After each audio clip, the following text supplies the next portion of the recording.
Let me hit you with something real. If you can't forgive, you can't grow. Period. I've seen more relationships die from silent grudges than loud arguments. If you're serious about having a successful relationship with people, you need to understand the power of forgiveness. So let's get into it. Forgiveness doesn't mean you're weak. It doesn't mean what they did or said was okay. Forgiveness means you are taking back your power. You're choosing peace over poison. Holding on to anger is like drinking battery acid and hoping the other person gets sick.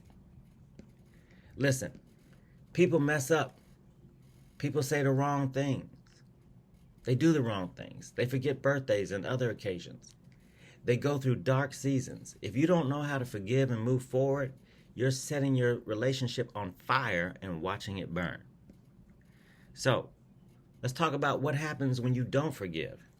When you don't forgive, you bring past pain into every new conversation. Trust dies slowly. The relationship becomes emotionally unsafe. Resentment becomes your love language. You ever seen a couple that looks good on the outside, but the air between them is like ice cold? That's what unforgiveness does. It poisons connection. So, how do we practice forgiveness? Step number 1, you have to decide to forgive.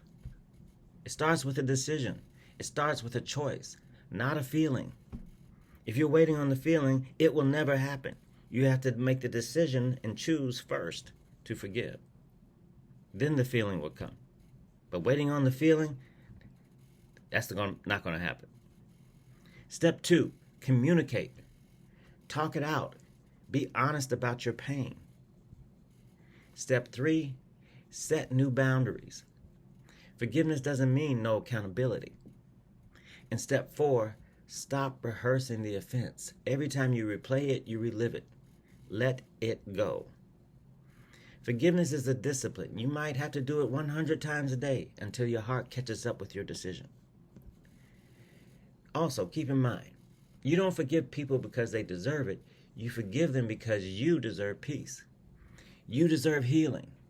You deserve to love fully without carrying the past like a loaded backpack. Forgiveness isn't for them, it's for you. If you're holding on to something right now, I challenge you. Let it go. Talk about it. Forgive. Heal. Or you're just putting expiration dates on your relationship. So like this video if it hit home. Comment below, what's one thing you need to forgive in one of your relationships? Share this with someone who's stuck in the past. And if you really want to feel the power of forgiveness in a personal and moving way, click the link below to hear a song that my daughter Micah Turpeau wrote when she was 14 years old. It was one of my absolute favorites. Harmonious wishes.